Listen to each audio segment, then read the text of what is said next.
Salam, salam sejahtera bagi kita. Saya senang bertemu dengan saudara untuk membagikan berkat-berkat Tuhan melalui firman Tuhan. Hari ini kita akan membahas tentang iblis atau setan. Siapa yang percaya ada setan? Iya.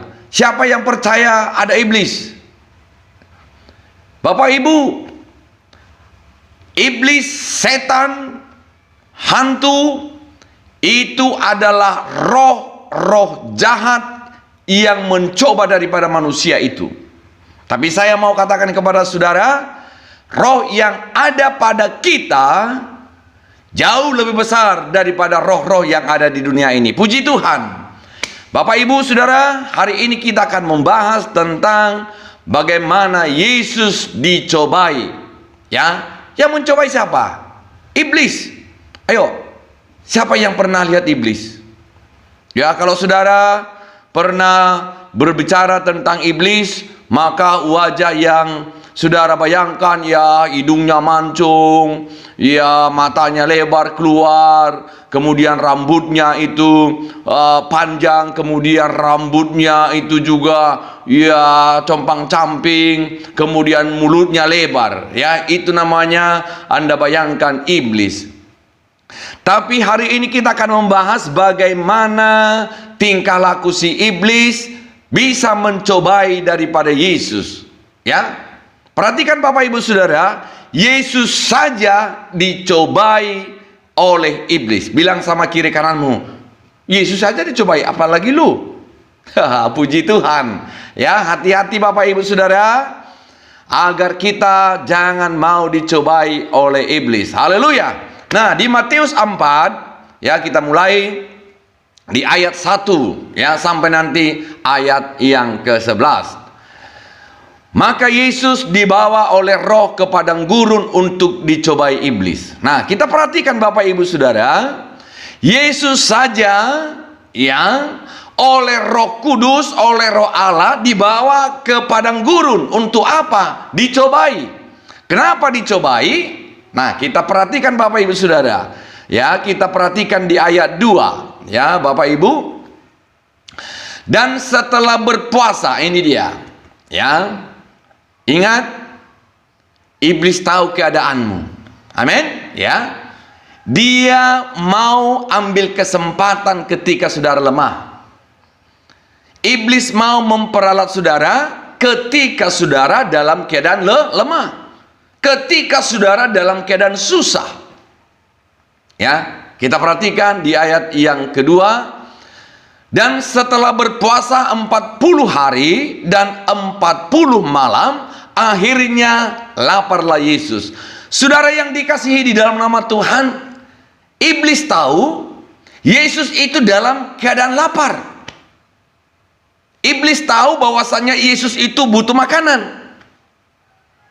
Ya, saudara juga ketika saudara dalam keadaan kesulitan membutuhkan sesuatu, maka iblis akan menawarkan jasanya kepada saudara. Tapi saudara harus mampu melawannya. Katakan amin. Puji Tuhan. Ya, saudara harus mampu menolaknya. Karena dikatakan di Efesus 4 ayat 27, jangan memberi kesempatan kepada iblis. Ya, jangan beri kesempatan kepada iblis. Hatimu itu cukup roh Tuhan yang ada hingga bersemayam di dalamnya. Haleluya. Haleluya saudara. Bapak Ibu Saudara yang dikasihi dalam nama Tuhan, jangan sekali-sekali memberi kesempatan kepada iblis. Ya. Kalau saja saudara punya hati membenci seseorang, iri hati, dengki, hati-hati itu memberi kesempatan kepada iblis. Tapi roh saudara harus berkata, saya tolak si iblis, si setan itu. Ya. Karena apa? Di dalam firman Tuhan juga Yesus saja dicobai, apalagi saudara. Saudara manusia biasa, apalagi saudara nggak pernah berdoa. Ya, Bapak Ibu Saudara. Nah, di ayat yang ketiga, ya. Lalu datanglah si pencoba itu, ya, si pencoba ini adalah iblis, dan berkata kepadanya. Nah, perhatikan, ini adalah dialog antara si setan, si iblis dengan Yesus. Ya, ini hebat juga ini. Ya, artinya apa? Iblis saja tahu firman Tuhan. Lalu datanglah si pencoba itu, ini si setan maksudnya, si iblis, dan berkata kepadanya, jika engkau anak Allah, ya, perintahkanlah supaya batu-batu ini menjadi roti. Karena dia tahu, iblis tahu bahwasanya Yesus dalam keadaan lapar, butuh makanan. Saudara juga, kalau butuh pertolongan, si iblis mencoba saudara. Ketika saudara banyak utang, ketika kredit sudah jatuh tempo, ya, kredit sudah macet, utang di sana sini, maka si iblis akan mencoba di hati saudara agar saudara itu menghalalkan segala cara demi uang. Tapi saya mau katakan kepada saudara, bisikan si iblis, si setan harus saudara tolak. Puji Tuhan. Ya Bapak Ibu saudara-saudara, jika engkau anak Allah, perintahkanlah supaya batu-batu ini menjadi roti. Artinya biar Yesus makan. Tetapi Yesus tidak mau tergoda. Di ayat yang keempat, kita baca di Matius 4 tadi, di ayat yang keempat dikatakan, tetapi Yesus menjawab. Ya, tetapi Yesus menjawab. Ada tertulis, manusia hidup bukan dari roti saja, tetapi dari setiap firman yang keluar dari mulut Allah. Haleluya. Sangat luar biasa. Jawaban Yesus yang spektakuler.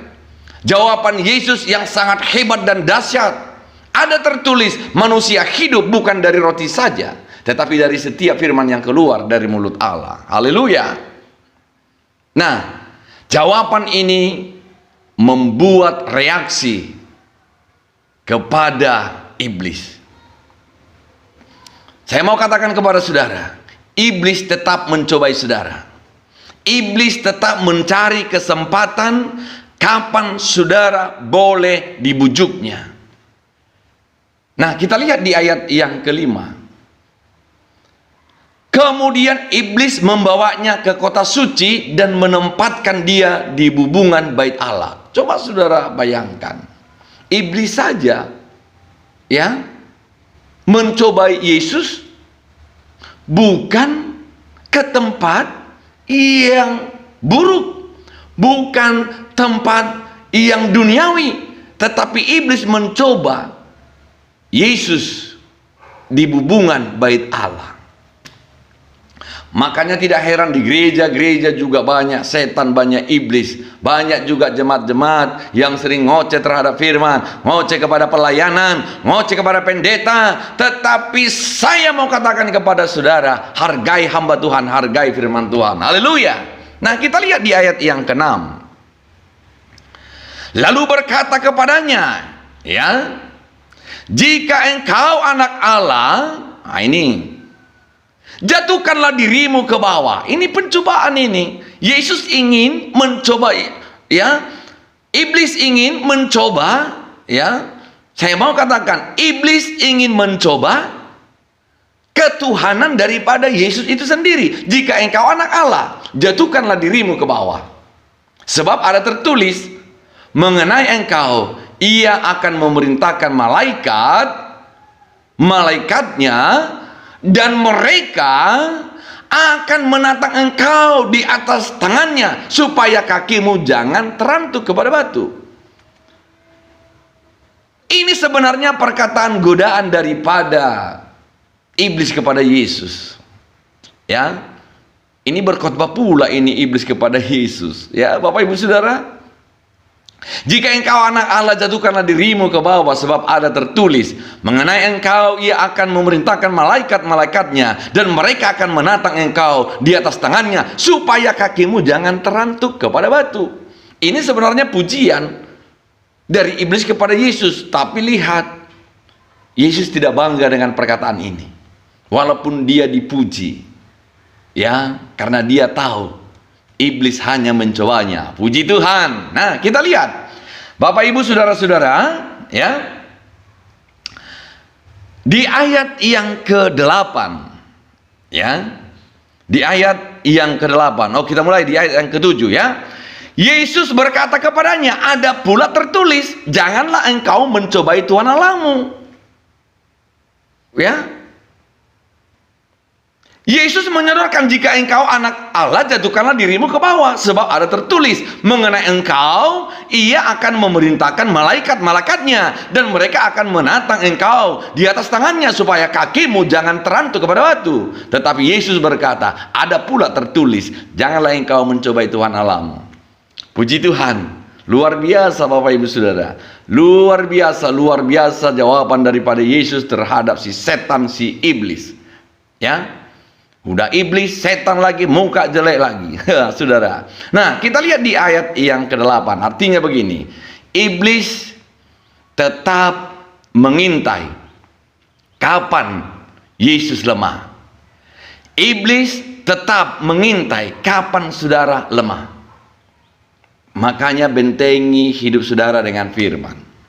Di ayat yang ke-8 kita lihat, dan iblis membawanya pula ke atas gunung yang sangat tinggi dan memperlihatkan kepadanya semua kerajaan dunia dengan kemegahannya. Yang pertama tadi Bapak Ibu Saudara, ketika Yesus selesai berpuasa, mungkin dia lapar, maka makanan disodorkan kepada Yesus melalui mujizat. Kalau saja mungkin Tuhan Yesus mau membuat batu menjadi roti. Bapak Ibu Saudara, ujian yang pertama iblis gagal, dan ujian yang berikutnya, dan iblis membawanya pula ke atas gunung yang sangat tinggi dan memperlihatkan kepadanya semua kerajaan dunia dengan kemegahannya. Wah, kalau saudara disodorkan ini, disodorkan mall, disodorkan mobil mewah, disodorkan tabungan yang banyak, disodorkan harta yang melimpah, mungkin saudara pasti tergiur. Tetapi Yesus tidak pernah tergiur dengan harta-harta dunia. Katakan amin.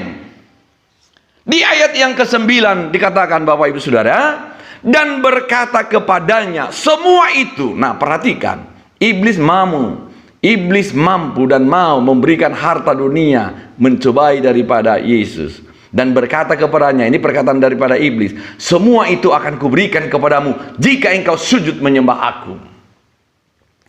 Bapak Ibu saudara-saudara yang dikasihi di dalam nama Tuhan, ya, perhatikan di Yakobus 4 ayat 7 sampai 8 dikatakan, lawanlah iblis, maka ia akan lari padamu. Puji Tuhan. Jangan berikan kesempatan kepada iblis. Iblis itu harus dilawan. Ya, iblis itu harus diusir. Bisikan jahat yang ada di dalam hati kita itu harus dilawan. Karena iblis ini, ya, menyodorkan hal-hal yang menyenangkan dunia, menyenangkan badan kita. Tetapi lihat, tipu muslihat si iblis itu, saudara harus boleh tolak di dalam nama Yesus. Haleluya. Dan berkata kepadanya, semua itu akan kuberikan kepadamu jika engkau sujud menyembah aku. Bapak Ibu saudara-saudara yang dikasihi di dalam nama Tuhan, kita tahu hanyalah Tuhan Yesus Kristus yang layak dipuji dan disembah. Katakan amin. Maka Yesus menjawab di ayat yang ke-10. Maka berkatalah Yesus kepadanya, enyahlah iblis. Ya, coba katakan kepada kiri kananmu, enyahlah iblis. Ya, coba katakan kepada yang ada di dalam hatimu kebencian, enyahlah iblis. Puji Tuhan. Katakan di dalam hatimu ketika ada iri hati, katakan kepadanya, enyahlah iblis.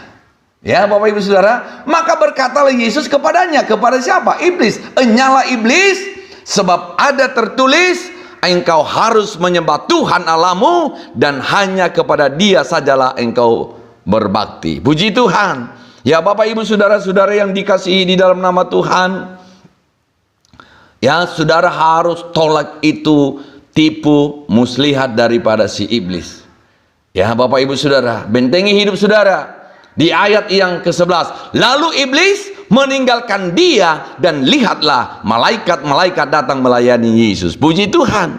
Kalau iblis itu ditengking, ditolak di dalam nama Yesus, maka dia akan lari. Puji Tuhan, Bapak Ibu Saudara-saudara, apa yang menjadi pergumulan saudara? Hanya kita datang kepada Yesus, hanya kita datang kepada Kristus, karena kita tahu iblis itu seperti singa yang mengaum-ngaum, ya, yang ingin memakan orang yang mau dimangsanya. Kepada kita semua Bapak Ibu Saudara, saya mau katakan kepada kita, hanya Kristus yang layak kita puji dan kita sembah. Haleluya. Tuhan Yesus memberkati saudara melalui firman ini. Kiranya anugerah Tuhan dan Roh Kudus memberkati saudara dalam nama Yesus. Haleluya, haleluya. Kita berdoa. Bapa yang baik, Bapa di dalam sorga, kalau saja hari ini kami sudah mendengarkan firman-Mu, kalau saja Engkau Tuhan sebagai Tuhan dan Yesus dicobai, apalagi kami sebagai manusia, kami sadar Tuhan, kami tidak mampu berbuat apa-apa dan kami tidak mempunyai kekuatan apa-apa. Tetapi ketika Roh Tuhan, ketika malaikat sorga yang tetap menjaga kami, maka kami akan menang. Dan di dalam nama Yesus, setan, iblis, apapun namanya itu, kami tolak di dalam nama Yesus. Terpujilah Engkau Bapa yang baik. Di dalam nama Yesus kami berdoa dan mengucap syukur. Haleluya. Sama-sama katakan amin. Puji Tuhan. Haleluya, haleluya, haleluya, haleluya.